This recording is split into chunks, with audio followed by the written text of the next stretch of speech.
He thought he could put it on me, and usually our other friend with the purple hair is. But it gives you an idea just how many stand still.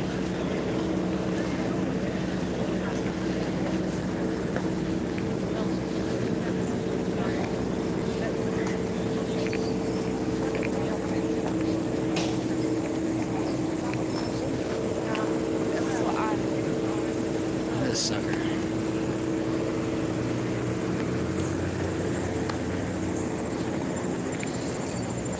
This is the guy that always puts out the alert that shopping cart guy is here.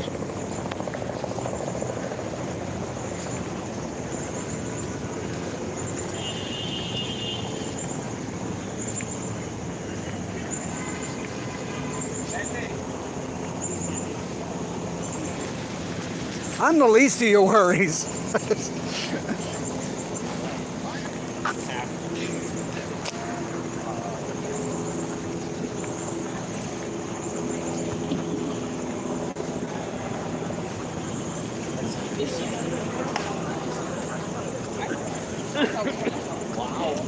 We're all on the same.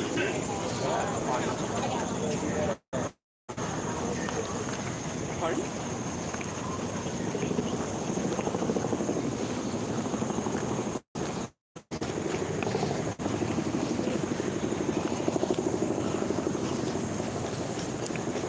They're very angry.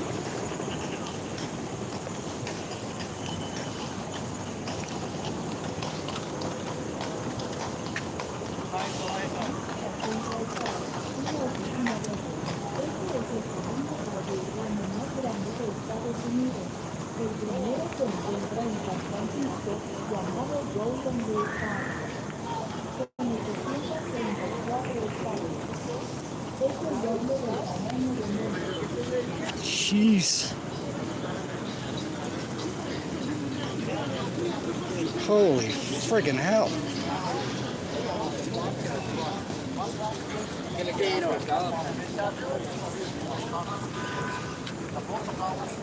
You know what? It's not even worth saying anything anymore to him.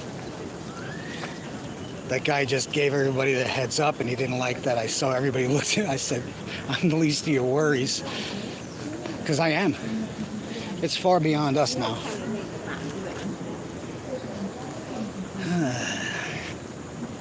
So you know what?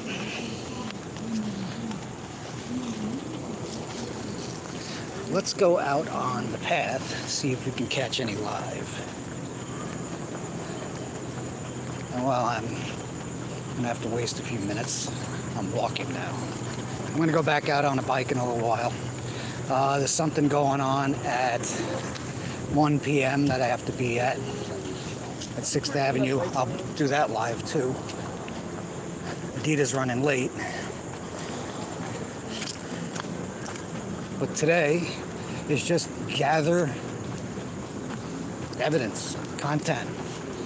Here's what a day's like. I've already got 5 of them breaking the rules, and then you say something to them, trying to, you know, like the old man that I like. I said, dude, NYPD is everywhere in the park writing tickets. He says, I have no problem with you. I'm like, it's not a problem. I'm giving you a heads up. Do you want the ticket? That's the attitude they have, the mentality that they're above it all. I don't think they realize that as of yesterday with that executive order that Adam signed, he's insisting that the NYPD in this park do their job.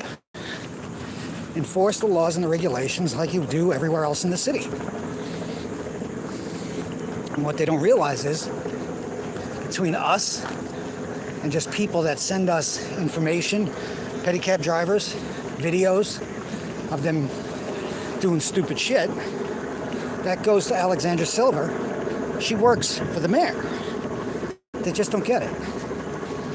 And that's why I'm saying, when I first thought like a fool, the same thing I thought about harness racing, oh, it can be fixed. I'm blowing smoke up my own ass. None of this can be fixed. How can you fix something when they don't want to fix it? People that stand to lose the most, like I just said to this guy. I am your the least of your worries. They don't understand that if Adrienne Adams, the council speaker, right now stands her ground, she's out of office at midnight when the year changes. They're already working on voting in the next speaker.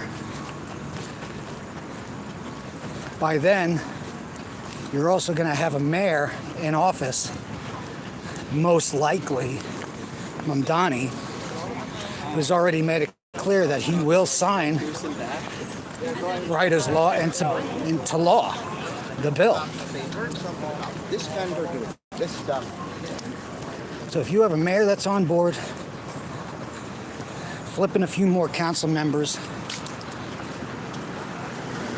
a speaker who plays by the way it's constructed and supposed to work, that when you get to 26 or even close, if you got an issue where there's danger to the public,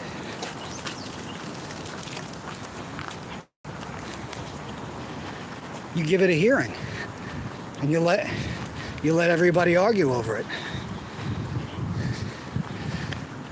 Open public forum. It's the way government's supposed to work.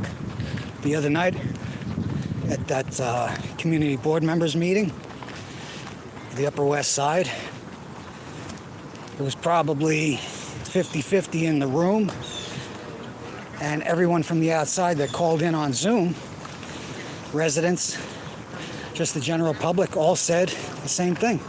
It's archaic, it's obsolete, it's abusive. No amount of regulation is going to change anything. Sound familiar? If the rules were enforced in harness racing, we wouldn't have the problems that we have with harness racing, at least when it comes to integrity. But then again, in harness racing, if they enforced all the rules in harness racing, there wouldn't be enough horses or trainers to fill the box at any racetrack if they enforced all the rules. So. And that's because it's been allowed for so long. It already quieted down here. They're not getting any business. There's that part of me, and I'm going to say it again, and I hope some of them see this. As a horseman who spent a lot of time in and out of harness racing, either training, rubbing for somebody, second trainer, whatever, nobody was perfect. We have all seen some bad shit in harness racing, and do every day if you're still in it. But as someone that, to me, I say it all the time, working in a barn, taking care of horses, rubbing horses, training horses, whatever, sitting behind horses, I couldn't believe that people get paid anywhere from $700 to $1,000 a week now just to ride. To me, that's just fun. It's not work, especially like this time of the year when it's baby breaking time, and it's the first time they're learning out there.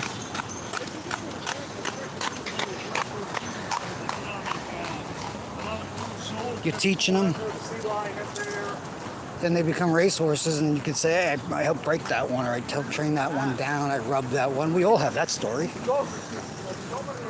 especially if they become a good one. And to get paid for it, yeah, it can be a great life for the right people.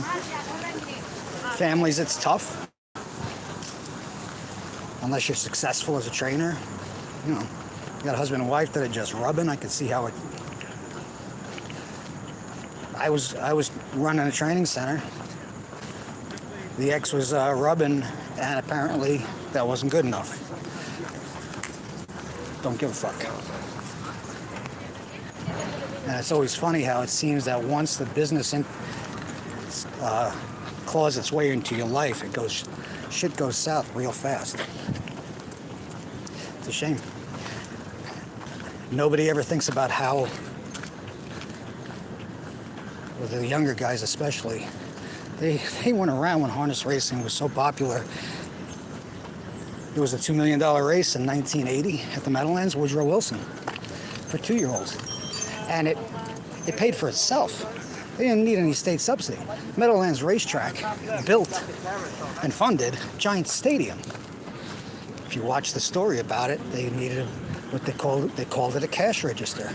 The money came in faster than they could spend it. You're talking massive amounts of money back then. They fucking ruined it all. The path is empty. There's one horse. This is what I'm talking about. Look. They say that it's a tourist attraction. And today is a slower day. What is today? A Thursday. And they got all these horses standing on hack lines. I don't know. Anyway, I'll be back around 1 o'clock with what's going on up at 6th Avenue. Who dat? Someone asked me, how's my day going?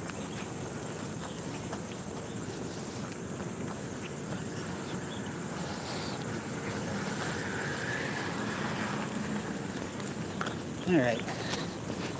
Peace.